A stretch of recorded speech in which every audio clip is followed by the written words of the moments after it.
faithful Niner Empire. What's good? What's good? What's good? You know who it is. It's your boy, Jay in the Bay.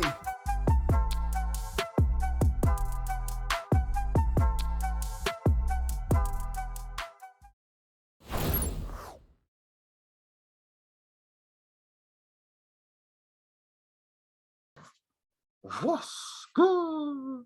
You know who it is. It's your boy, Jay in the Bay. Welcome back, 49ers Cutback crew, and yours truly, Jay in the Bay. Welcome back to week 14 of What's Good.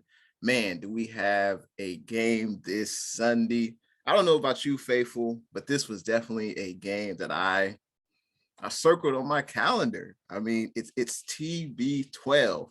No doubt, no question, one of the most successful quarterbacks in NFL history coming back to his hometown.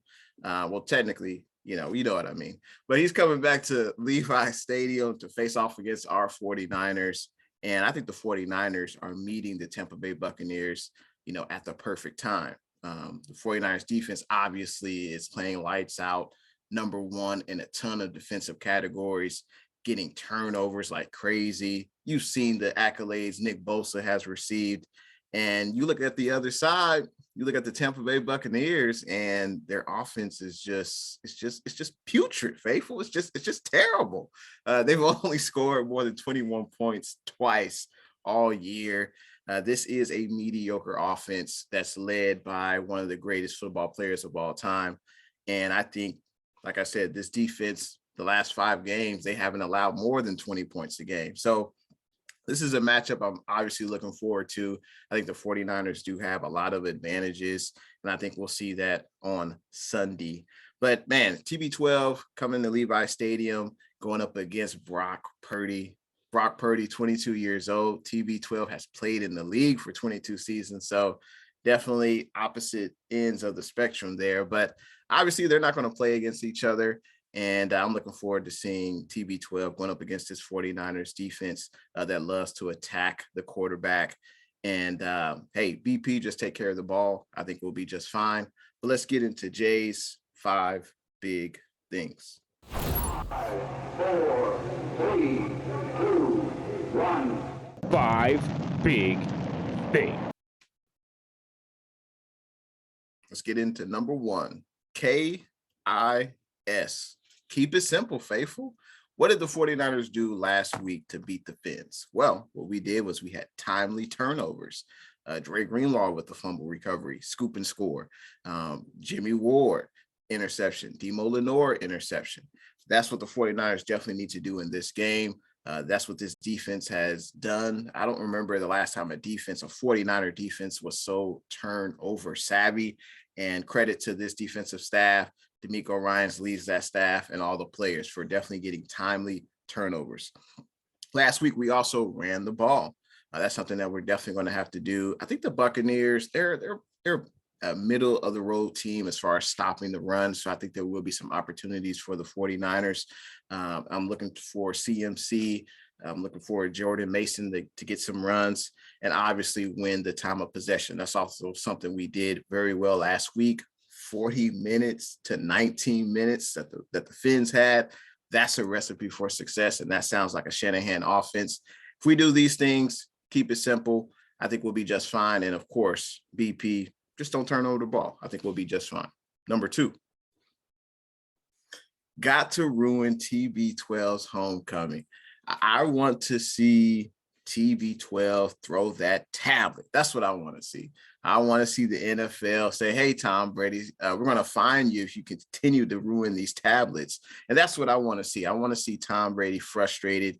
I want to see him yelling at his teammates. That means the 49ers defense is doing a hell of a job. Now, how do we ruin Tom Brady's homecoming? Well, it's by the pass rush. Now, one thing that the Buccaneers do well, I should say Tom Brady does well, he doesn't get sacked a lot. Now, why is that? because he gets rid of that ball quick.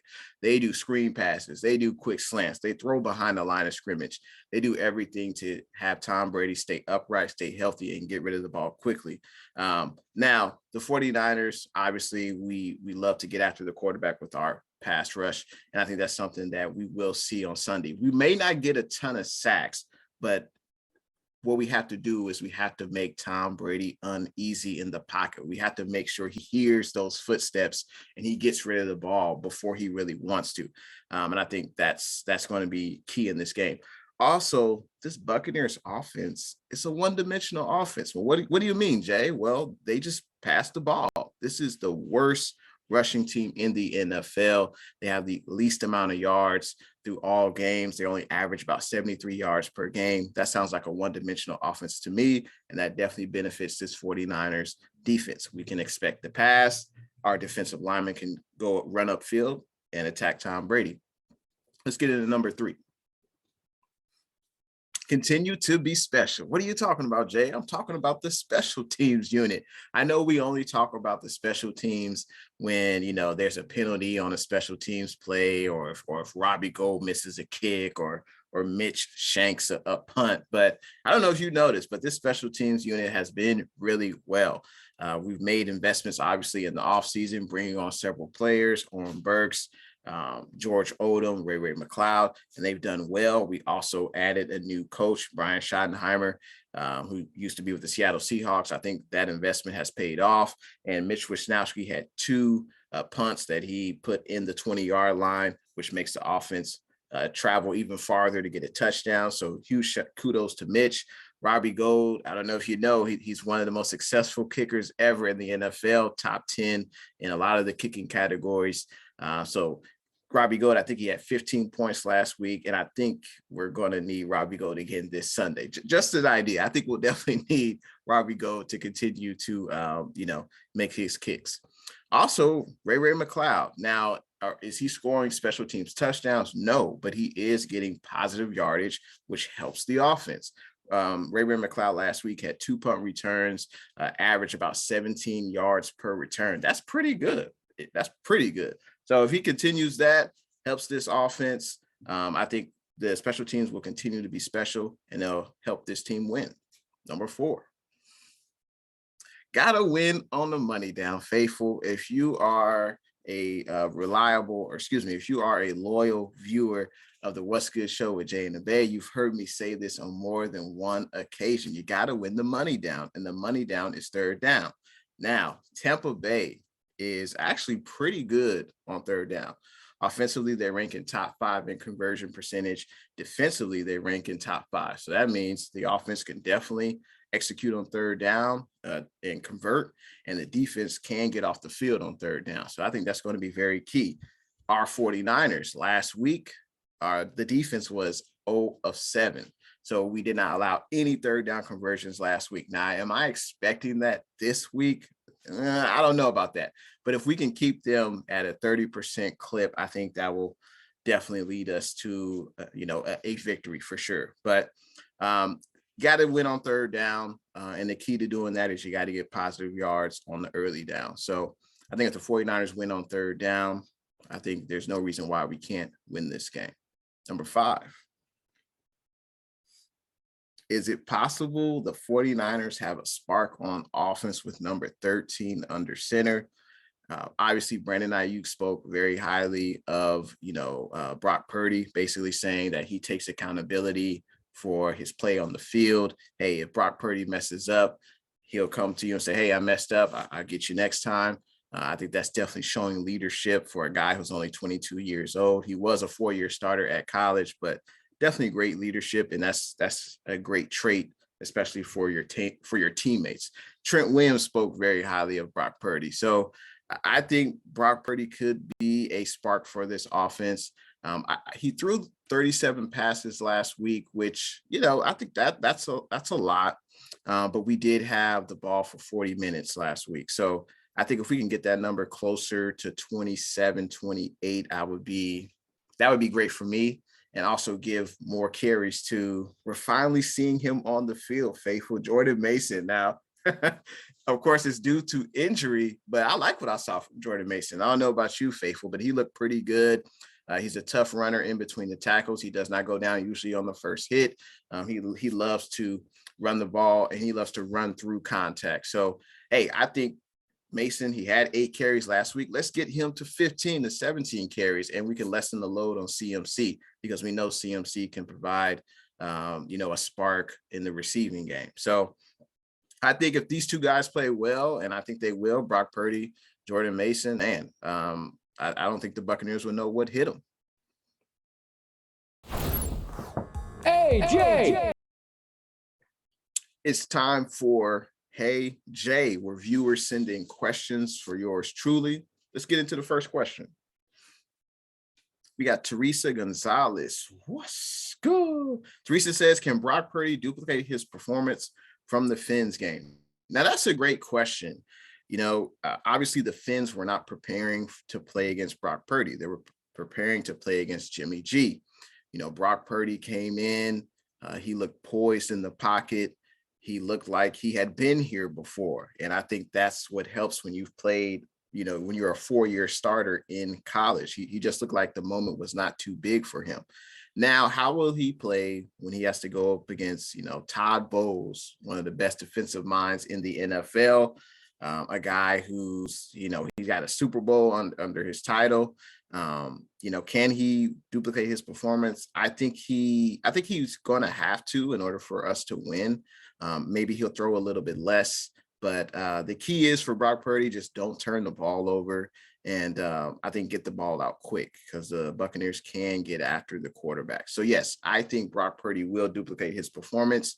Just 2 touchdowns, no interceptions this time. I'll take that. But great question, Teresa. Next question, we have Jess. What's good? Jess with a great question. Will the 49ers be able to sack Tom Brady? Absolutely. I think Tom Brady, he's going to get rid of the ball quick. But Nick Bosa is on a hot streak like I've seen no other. Eric Armstead is back. I mean, this is the healthiest the defense has been. DeMeco Ryans loves to blitz. So, yes, I think we will be able to sack Tom Brady. We got the D-Train. What's good? D-Train says, will Demo Lenore be able to hold up against Evans, Godwin, and Jones? I think so. I mean, this isn't the Julio Jones of, 5 years ago. Godwin is coming off of a torn ACL. He doesn't really look right. Mike Evans has been banged up this year. And Demo Lenore he's been playing pretty good opposite of, Mooney Ward. So, yeah, I think Demo Lenore will be fine up against those receivers. They're not, Evans will go deep, but he's not a speed threat. He's not Tyreek Hill. So we don't really have to worry about that. Now, Scotty Miller is a guy who is a speed threat. He's a guy that can definitely take the top off the defense. So he's definitely a guy that you have to worry about going deep. But I don't know if the Buccaneers will have time to really develop that play. Will Tom Brady wait in the pocket 4 to 5 seconds to deliver a deep ball? If so, I'm confident in our guys for sure. Appreciate the question, D-Train. Fadeaway Jay. All right, it's now time for Fadeaway Jay. I think this is going to be a game that's going to be very close throughout. I think this could be a game where whichever defense is able to play sound football, not committing penalties, which defense is going to be able to get some turnovers, which the 49ers have been doing really well the last few weeks. Even TB12 threw an interception last week. Maybe he'll throw one of those this week. But it's going to be whoever can commit the least amount of mistakes, I think will end up winning this game. And, I just think it's really going to hurt the Bucs offense that they can't run the ball. They're not going to be able to run and pass. They're not really going to be able to use play action against the 49ers. And I just think this 49ers defense, I don't remember, I know 2019, but I don't remember this 49ers defense playing so well, ever since the KC game. So this defense is on fire. I think this offense has a spark with Jordan Mason in it and Brock Purdy. So I'm taking the Niners to win this game. And I don't think the Buccaneers will be able to keep up scoring with this 49ers team. The Buccaneers offense, like I said before, they've only scored more than 21 points twice. You look at their schedule, they're usually scoring 17 points, and that's usually what the 49ers defense allows a game. So I'm taking the 49ers to win this game, and I think Robbie Gould will play a big part in this game. I'm taking the 49ers to win 19-13. And I think it's going to be a low-scoring game, obviously, but I think the 49ers will take it, and we'll be on a 6-game winning streak. But appreciate everyone watching another episode of What's Good with yours truly, Jay in the Bay. See you guys next week. Go Niners.